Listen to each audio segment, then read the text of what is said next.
Imagine if a single paragraph inside a diplomatic agreement had the power to trigger military strikes, shake global energy markets, and raise questions about the future balance of power in the Middle East. Not a missile, not a warship, not even a political speech, just a few carefully written lines inside a legal document. At first, that sounds impossible. After all, international crises usually begin with explosions. A missile crosses the sky.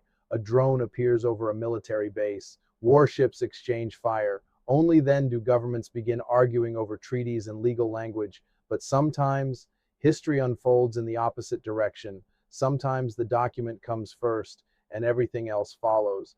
That possibility is exactly why one ceasefire agreement has become the focus of intense political debate. Some analysts argue that one clause inside the agreement dramatically changed who was expected to coordinate commercial navigation through the Strait of Hormuz during a temporary ceasefire. Others completely reject that interpretation, insisting the agreement simply required safe passage for civilian shipping rather than transferring any broader authority. That disagreement may sound technical. It isn't. Because when different governments interpret the same document differently, every military response suddenly becomes part of a legal argument as well. And that is exactly where our story begins. Over the past several days, headlines around the world have focused on military strikes, political threats, and rising regional tensions. Most reports described a familiar pattern. A commercial vessel was attacked. The United States responded with military action. Political leaders exchanged warnings. Markets reacted. Oil traders watched every development with growing concern. On the surface, the story appeared simple. One side acted, the other responded. Case closed. But geopolitics is rarely that straightforward. Behind every headline lies another story, one that receives far less attention. A story written not by soldiers, but by diplomats. Not by fighter pilots, but by lawyers. Because long before missiles were launched, governments had already signed documents that each side now interprets very differently. Those competing interpretations may prove just as important as the military operations themselves. Why? Because international law doesn't only influence diplomacy, it influences legitimacy. If one government believes it's enforcing an agreement, while another believes the same agreement has been violated, then both sides may genuinely believe international law supports their actions. That creates one of the most dangerous situations in global politics, not because nobody understands the rules, but because everyone believes the rules support them. The Strait of Hormuz has always been one of the world's most strategically important waterways. A significant share of global energy exports passes through this narrow maritime corridor. Any disruption immediately attracts worldwide attention. Shipping companies begin calculating risks. Insurance premiums rise. Financial markets react. Governments monitor every development almost in real time. That explains why even relatively limited incidents inside the strait often receive enormous international attention. The economic consequences alone can extend far beyond the Middle East. But today's crisis isn't only about economics, it's about interpretation, authority, credibility, and whether legal language can become as strategically important as military power. Because once documents themselves become contested, every decision that follows becomes politically explosive.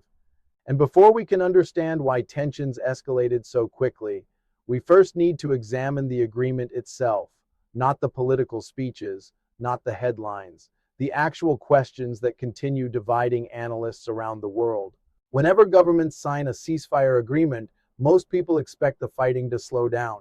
The assumption is simple. If both sides have agreed to stop military operations, stability should gradually return. Ships resume normal routes, markets recover, diplomats continue negotiations. At least, that's how ceasefires are supposed to work. Reality is often much more complicated. Many ceasefires succeed in stopping immediate violence, but fail to resolve the political disagreements underneath. Instead of fighting over territory, governments begin arguing over language. Every sentence becomes important, every paragraph matters, every word can carry strategic consequences. That's exactly why this agreement has generated so much debate. Some analysts argue that one provision assigned Iran responsibility for arranging the safe passage of commercial vessels during the temporary ceasefire. According to that interpretation, Tehran would play a central role in coordinating how commercial navigation functioned during the agreed period. Other analysts strongly disagree. They argue that ensuring safe passage is not the same as granting exclusive administrative control over one of the world's most important international waterways. From that perspective, the agreement imposed responsibilities but not broad governing authority. At first glance, those interpretations may appear almost identical. They're not. If the first interpretation is accepted, certain maritime decisions could be viewed as consistent with the agreement. If the second interpretation is accepted, the same actions could be viewed as exceeding what the agreement actually intended. This is why legal disputes between governments can become so difficult to resolve. They're not always arguing about what happened. They're arguing about what the agreement actually means. And once legal interpretations begin influencing military decisions, the risks increase dramatically. Imagine two countries reading the exact same document. Each believes the text supports its own position. Each accuses the other of violating the agreement. Each claims international law is on its side. Under those conditions, diplomacy becomes far more complicated, military responses become more likely, and commercial shipping finds itself caught in the middle. This is one reason why the Strait of Hormuz remains such a sensitive region. It's not only a strategic waterway, it's also a place where legal, political, military, and economic interests all intersect. Every decision carries multiple consequences. Every incident creates new diplomatic questions, and every public statement is carefully analyzed around the world. As the dispute continued, another question quickly emerged. If governments couldn't even agree on how to interpret the ceasefire, how would they respond when the first major incident tested it? That question would soon become the center of an international crisis. When law and power begin to collide, international agreements are often presented as the end of a crisis. In reality, they frequently mark the beginning of an entirely different kind of conflict. Instead of exchanging missiles, governments begin exchanging interpretations. Lawyers replace generals, diplomats replace fighter pilots, and every sentence inside an agreement becomes a potential source of confrontation. That appears to be exactly what happened here. Following the ceasefire, two very different legal narratives quickly emerged. One interpretation argued that the agreement temporarily gave Iran a significant role in coordinating safe navigation through the Strait of Hormuz during the implementation period. Supporters of this view believe that any major change to shipping arrangements should involve direct coordination with Tehran. Another interpretation rejected that conclusion entirely. According to this view, the agreement required safe passage for commercial traffic, but did not prevent other international efforts aimed at protecting civilian shipping. The disagreement wasn't simply academic. It had immediate practical consequences. Commercial shipping companies suddenly faced growing uncertainty. Military commanders had to decide how to protect vessels operating in one of the world's busiest maritime corridors. Governments issued public statements defending their own understanding of the agreement. Meanwhile, markets watched every development closely. In international politics, uncertainty can sometimes be just as disruptive as open conflict. Investors dislike uncertainty. Shipping companies dislike uncertainty. Energy markets dislike uncertainty. Even when no shots are fired, uncertainty alone can reshape economic decisions around the world. That is why disputes over legal interpretation often become geopolitical problems, because law doesn't exist in isolation. It influences military planning, diplomatic negotiations, economic confidence, and public perception. Another important factor is legitimacy. Every government wants to convince both its own citizens and the international community that its actions are justified. Military power alone rarely achieves that objective. Governments also seek legal and diplomatic support. This is why public statements after every major incident often sound remarkably similar. Each side insists it is acting defensively. Each argues it is responding to violations by the other. Each claims international law supports its position. To outside observers, these competing narratives can appear confusing, but inside government institutions, they shape real decisions. Military commanders receive orders, diplomats prepare negotiations, economic ministries evaluate possible sanctions, all based on how political leaders interpret the same unfolding events. This is one reason why crises in strategic waterways become so difficult to resolve, because they are never just about geography. They become contests over legitimacy, authority, influence, and credibility. Then came another challenge.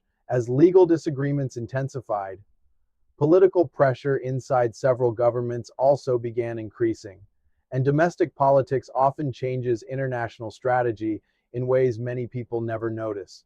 That brings us to perhaps the most overlooked part of this entire crisis, not what happened at sea, but what was happening inside government offices thousands of kilometers away. Whenever governments sign a ceasefire agreement, most people expect the fighting to slow down. The assumption is simple. If both sides have agreed to stop military operations, stability should gradually return. Ships resume normal routes, markets recover, diplomats continue negotiations. At least, that's how ceasefires are supposed to work. Reality is often much more complicated. Many ceasefires succeed in stopping immediate violence, but fail to resolve the political disagreements underneath. Instead of fighting over territory, governments begin arguing over language. Every sentence becomes important, every paragraph matters, every word can carry strategic consequences. That's exactly why this agreement has generated so much debate. Some analysts argue that one provision assigned Iran responsibility for arranging the safe passage of commercial vessels during the temporary ceasefire.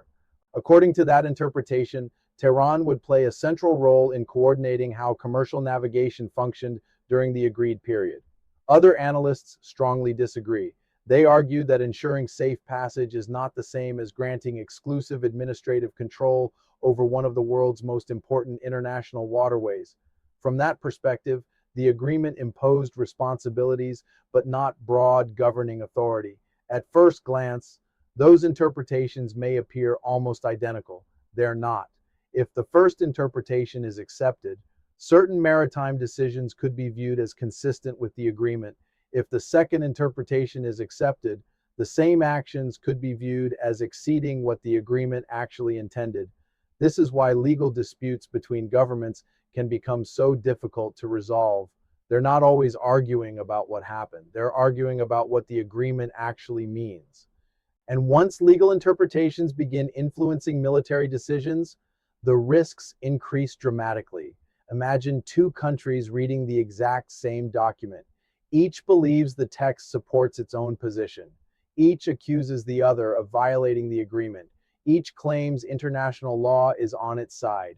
Under those conditions, diplomacy becomes far more complicated, military responses become more likely, and commercial shipping finds itself caught in the middle. This is one reason why the Strait of Hormuz remains such a sensitive region. It's not only a strategic waterway, it's also a place where legal, political, military, and economic interests all intersect. Every decision carries multiple consequences. Every incident creates new diplomatic questions, and every public statement is carefully analyzed around the world. As the dispute continued, another question quickly emerged. If governments couldn't even agree on how to interpret the ceasefire, how would they respond when the first major incident tested it? That question would soon become the center of an international crisis. The politics behind every military decision. When people think about international conflicts, they often imagine generals making military plans, warships moving across the sea, aircraft preparing for missions, missiles being launched.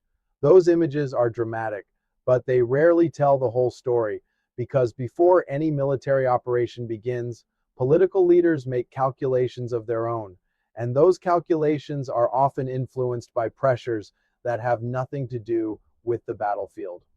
Public opinion, economic conditions, upcoming elections, relations with allies, international reputation. Every government must balance these factors before making major strategic decisions. That is why military actions cannot always be understood through military logic alone.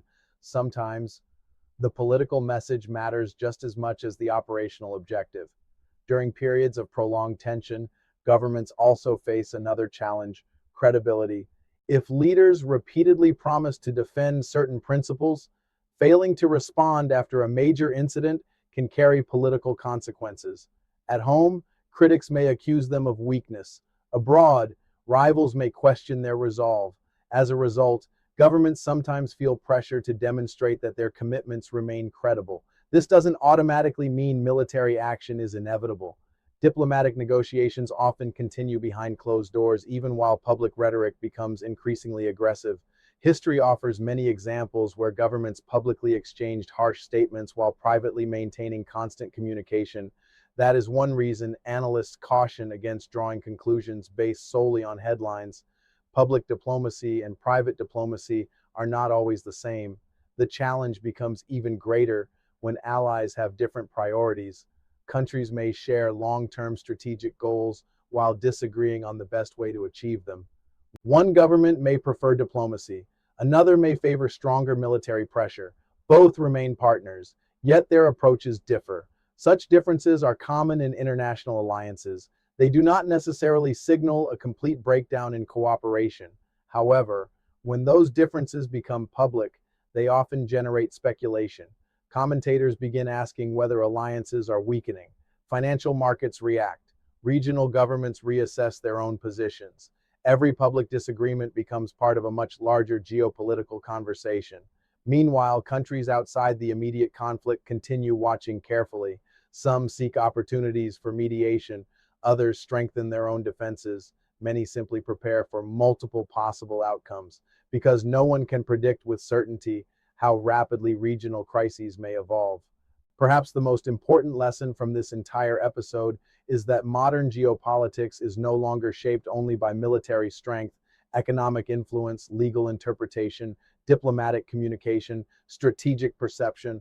All of these now play essential roles. Sometimes the most significant battle takes place not on the battlefield, but in negotiations, international institutions, financial markets, and the struggle to shape how the world understands the crisis itself. And as the situation continued evolving, one final question remained. If legal disputes, political pressure, and military signaling were all happening at the same time, what could this mean for the future balance of power in the Middle East? That is exactly where the final chapters of this documentary will take us. When law and power begin to collide, international agreements are often presented as the end of a crisis. In reality, they frequently mark the beginning of an entirely different kind of conflict. Instead of exchanging missiles, governments begin exchanging interpretations. Lawyers replace generals, diplomats replace fighter pilots, and every sentence inside an agreement becomes a potential source of confrontation. That appears to be exactly what happened here. Following the ceasefire, two very different legal narratives quickly emerged. One interpretation argued that the agreement temporarily gave Iran a significant role in coordinating safe navigation through the Strait of Hormuz during the implementation period. Supporters of this view believe that any major change to shipping arrangements should involve direct coordination with Tehran. Another interpretation rejected that conclusion entirely. According to this view, the agreement required safe passage for commercial traffic, but did not prevent other international efforts aimed at protecting civilian shipping. The disagreement wasn't simply academic. It had immediate practical consequences. Commercial shipping companies suddenly faced growing uncertainty. Military commanders had to decide how to protect vessels operating in one of the world's busiest maritime corridors. Governments issued public statements defending their own understanding of the agreement. Meanwhile, markets watched every development closely. In international politics, uncertainty can sometimes be just as disruptive as open conflict. Investors dislike uncertainty. Shipping companies dislike uncertainty. Energy markets dislike uncertainty. Even when no shots are fired, uncertainty alone can reshape economic decisions around the world. That is why disputes over legal interpretation often become geopolitical problems, because law doesn't exist in isolation. It influences military planning, diplomatic negotiations, economic confidence, and public perception. Another important factor is legitimacy. Every government wants to convince both its own citizens and the international community that its actions are justified. Military power alone rarely achieves that objective. Governments also seek legal and diplomatic support. This is why public statements after every major incident often sound remarkably similar. Each side insists it is acting defensively, each argues it is responding to violations by the other, each claims international law supports its position.